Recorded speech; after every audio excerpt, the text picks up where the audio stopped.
আসসালামু আলাইকুম। সংবাদে আপনাদের সবাইকে স্বাগত জানাচ্ছি। আমি ফিরোজ তোহা। শুরুতেই সংবাদ শিরোনাম। বাংলাদেশের সর্বশেষ গুরুত্বপূর্ণ আপডেট সংবাদে আপনাকে স্বাগত। শুরুতেই সংবাদ শিরোনাম, পরে বিস্তারিত। প্রথমে জানাবো আমাদের হাতে থাকা সর্বশেষ গুরুত্বপূর্ণ সবথেকে তাজা আপডেট সংবাদ। ডাকসু নির্বাচন টেবিল চাপড়ে উপাচার্যকে ধমকালেন ঢাবি ছাত্রদল সভাপতি গণেশ। ঢাকা বিশ্ববিদ্যালয়ের ঢাবি উপাচার্য অধ্যাপক ড নিয়াজ আহমেদ খানকে প্রকাশ্যে ধমক দিয়েছে বিএনপির বিশ্ববিদ্যালয়ের ছাত্রদল সভাপতি গণেশ চন্দ্র রায় সাহস। আজ তিনি বিশ্ববিদ্যালয়ের উপাচার্যের সঙ্গে বৈঠকে তাকে ধমক দেন। এ সময় বিএনপির অন্যান্য নেতারা তাকে থামানোর চেষ্টা করে।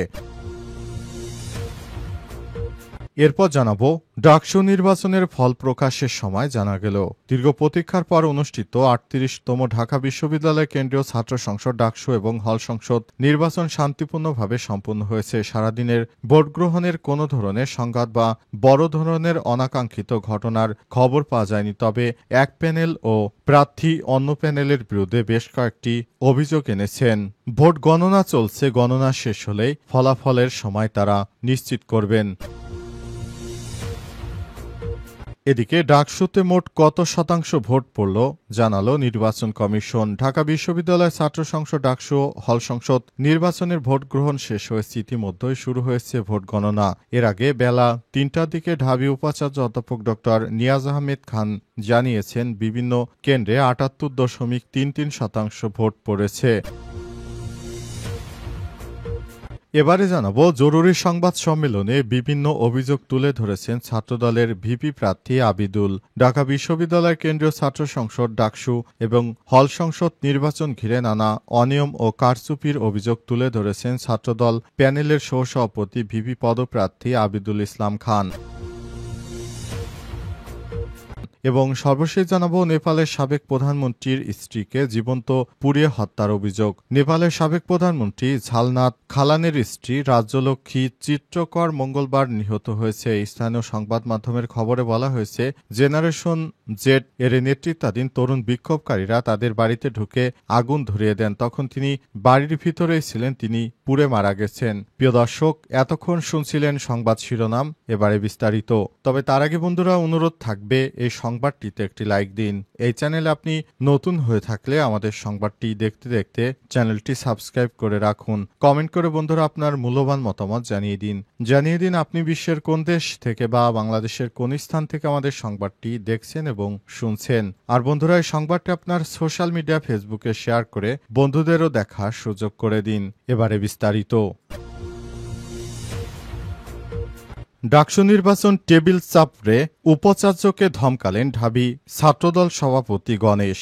ঢাকা বিশ্ববিদ্যালয়ের ঢাবি উপাচার্য অধ্যাপক ড নিয়াজ আহমেদ খানকে প্রকাশ্যে ধমক দিয়েছেন বিশ্ববিদ্যালয়ের ছাত্রদল সভাপতি গণেশ চন্দ্র রায় সাহস। মঙ্গলবার ৯ সেপ্টেম্বর বিকেলে বিশ্ববিদ্যালয় ভিসির সঙ্গে দেখা করতে যান কেন্দ্রীয় ছাত্রদলের সভাপতি রাকিবুল ইসলাম, সাধারণ সম্পাদক নাসির উদ্দিন নাসির সহ ছাত্রদলের নেতারা। পরে প্রেস ব্রিফিংকালে এই ঘটনা ঘটে। সময় বিএনপিপন্থী শিক্ষকদের উপস্থিতিতে ক্ষুব্ধ ভঙ্গিতে কথা বলেন গণেশ চন্দ্র রায় সাহস। তিনি জানান, নানা বিষয় ক্ষোভ প্রকাশ করে উপাচার্যের প্রতি কঠিন হুঁশিয়ারি দেন তিনি। গণেশ চন্দ্র রায় সাহস আরও বলেন, আজ নারী শিক্ষার্থীরা বাইরে থেকে আসলো, বাসগুলো কম আসলো, আপনি বুঝেন না এটা ডাকসু নির্বাচন। এ সময় টেবিল চাপড়ে ভিসিকে ধমক দেন তিনি। পরে কেন্দ্রীয় ছাত্রদলের সভাপতি রাকিবুল ইসলাম, সাধারণ সম্পাদক নাসির উদ্দিন তাকে নিবৃত্ত করার চেষ্টা করেন। অন্যদিকে গণেশকে উদ্দেশ্য করে উপাচার্য বলেন, আপনি চুপচাপ বসে যান। এই ঘটনার সময় বিশ্ববিদ্যালয় বিএনপিপন্থী শিক্ষক ও পদার্থবিজ্ঞানের সাবেক অধ্যাপক ড আফম ইউসুফ হায়দার, জাতীয় বিশ্ববিদ্যালয়ের উপাচার্য ও বিশ্ববিদ্যালয়ের পরিসংখ্যান বিভাগের অধ্যাপক মোহাম্মদ লুৎফুর রহমান, কলা অনুষদের ডিন অধ্যাপক ড মোহাম্মদ সিদ্দিকুর রহমান খান, বিশ্ববিদ্যালয় সাদা দলের আহ্বায়ক অধ্যাপক ড মোর্শেদ হাসান খান সহ বিএনপিপন্থী শিক্ষকরা উপস্থিত ছিলেন। ডাকসু নির্বাচনে ফল প্রকাশের সময় জানা গেল, দীর্ঘ প্রতীক্ষার পর অনুষ্ঠিত ৩৮তম ঢাকা বিশ্ববিদ্যালয় কেন্দ্রীয় ছাত্র সংসদ ডাকসু ও হল সংসদ নির্বাচন শান্তিপূর্ণভাবে সম্পন্ন হয়েছে। সারাদিন ভোট গ্রহণের কোনো ধরনের সংঘাত বা বড় ধরনের অনাকাঙ্ক্ষিত ঘটনার খবর পাওয়া যায়নি। তবে এক প্যানেল ও প্রার্থী অন্য প্যানেলের বিরুদ্ধে বেশ কয়েকটি অভিযোগ এনেছে। মঙ্গলবার ৯ সেপ্টেম্বর সকাল ৮টা থেকে বিকাল ৪টা পর্যন্ত বিশ্ববিদ্যালয়ের বিভিন্ন কেন্দ্রে একটানা ভোট গ্রহণ অনুষ্ঠিত হয়। শিক্ষার্থীরা নির্ধারিত সময় সকাল থেকে দুপুরের মধ্যে ভোটাধিকার প্রয়োগ করেন। ভোট গ্রহণ শেষে গণনার কাজ শুরু হয় এবং রিটার্নিং কর্মকর্তাদের তথ্য অনুযায়ী রাত ১২টার আগেই ফলাফল প্রকাশ করা হয়। বিভিন্ন কেন্দ্র থেকে প্রাথমিক প্রাপ্ত তথ্য মতে নির্বাচনে প্রায় ৮০% মতো ভোট পড়েছে। সর্বশেষ তথ্য অনুযায়ী জহুরুল হলে ১৯৬৩ জন, কাস্টিং ১৬৫৮, শতকরা ৮৩.৮৪%, SM হলে ভোটার ৬৬৫, কাস্টিং ৫৫২, ৮২.৯৩%, জগন্নাথ হলে ভোটার ২২২২ জন, কাস্টিং হয়েছে ১৮৩১, ৮২.৪৫%, রোকেয়া হলে মোট ভোটার ৫৬৭৬, কাস্টিং হয়েছে ৩৭০৯টি, ৬৯% কাস্টিং হয়েছে। এ অবস্থায় অধিকাংশ জায়গায় শিবিরের সাদিক কায়েম এগিয়ে রয়েছেন। ডাকসুতে মোট কত শতাংশ ভোট পড়ল জানালো নির্বাচন কমিশন।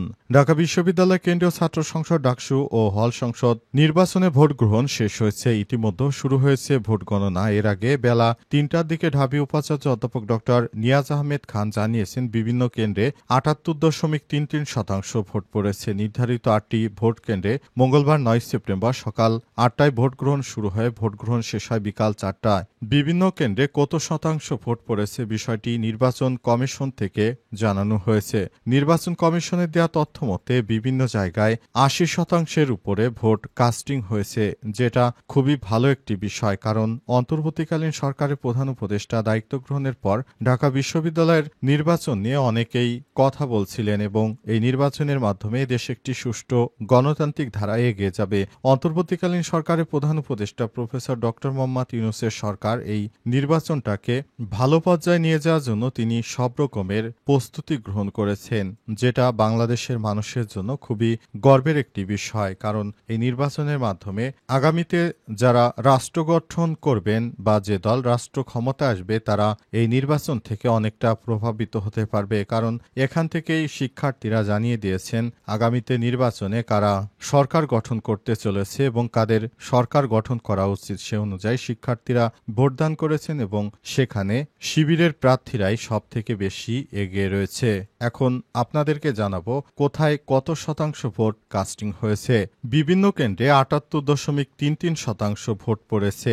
সর্বশেষ প্রাপ্ত তথ্য অনুযায়ী ডক্টর শহীদুল্লাহ হলে ৮০.২৪%, অমর একুশ হলে ৮৩.৩০%, ফজলুল হক মুসলিম হলে ৮১.৪৩%, জগন্নাথ হলে ৮২.৪৪%, শহীদ সার্জেন্ট জহুরুল হলে ৮৪.৫৬%, সলিমুল্লাহ মুসলিম হলে ৮৩%, রোকেয়া হলে ৬৫.৫০%, বাংলাদেশ কুয়েত মৈত্রী হলে ৬৮.৩৯%, বঙ্গমাতা ফজিলতুন্নেসা মুজিব হলে ৬৭.০৮%, স্যার এফ রহমান হলে ৮২.৫০%, এছাড়াও মোহাম্মদ মহসিন হলে ৮৩.৩৭%, বিজয় ৭১ হলে ৮৫.০২%, সূর্য সেন হলে ৮৮%, মুক্তিযোদ্ধা জিয়াউর রহমান হলে ৭৫%, শেখ মুজিবুর রহমান হলে ৮৭%, কবি জসিমউদ্দিন হলে ৮৬%, কবি সুফিয়া কামাল হলে ৬৪% মাত্র, শামসুন নাহার হলে ৬৩.৬৭% ভোট কাস্ট হয়েছে। জরুরি সংবাদ সম্মেলনে বিভিন্ন অভিযোগ তুলে ধরেছেন বিএনপির ছাত্রদলের ভিপি প্রার্থী আবিদুল ইসলাম। ঢাকা বিশ্ববিদ্যালয় কেন্দ্রীয় ছাত্র সংসদ নির্বাচন উপলক্ষে আজ ভোট গ্রহণ শেষ হয়েছে। এরপরই জরুরি সংবাদ সম্মেলন ডেকেছেন বিএনপির মনোনীত পদপ্রার্থী আবিদুল ইসলাম আবিদ। তিনি বিভিন্ন বিষয়ে সব দিক থেকে ছাত্র শিবিরকে দায়ী করছেন। তারা বিভিন্ন স্লোগান দিচ্ছেন, তার মধ্যে রয়েছে এই বাংলাদেশে নাকি একাত্তরবাদীদের ঠাঁই নাই, জামাত শিবির রাজাকার, এই মুহূর্তে বাংলা ছাড় ইত্যাদি স্লোগান দিচ্ছেন এবং ঢাবির শিবির প্রার্থীদের বিরুদ্ধে তিনি বিস্তর অভিযোগ তুলেছেন। তবে শিবিরের পক্ষ থেকেও বিএনপি ছাত্রদলের বিরুদ্ধে বিভিন্ন রকমের অভিযোগ রয়েছে। সর্বশেষ দুই পক্ষের মধ্যে এই অভিযোগ আনার ফলে এখন পরিস্থিতি থমথমে অবস্থা বিরাজ করছে। এ অবস্থায় দুই পক্ষের মধ্যে নতুন করে আবার বিশ্ববিদ্যালয় এলাকায় সংঘর্ষের ঘটনা যে কোনো সময় ঘটে যেতে পারে, কারণে সেখানে অতিরিক্ত পুলিশ মোতায়েন করা হয়েছে। এই ঘটনায় বিশ্ববিদ্যালয় এলাকা থমথমে অবস্থা বিরাজ করছে। সবাই যার যার জায়গা থেকে বিশ্ববিদ্যালয়ের নিজের দলের পক্ষে বিভিন্ন স্লোগান দিচ্ছেন। তবে ছাত্র শিবিরের পক্ষ থেকে বিভিন্ন অভিযোগ তোলা হয়েছে, পাশাপাশি সমন্বয়কদের পক্ষ থেকেও বিভিন্ন অভিযোগ তোলা হয়েছে।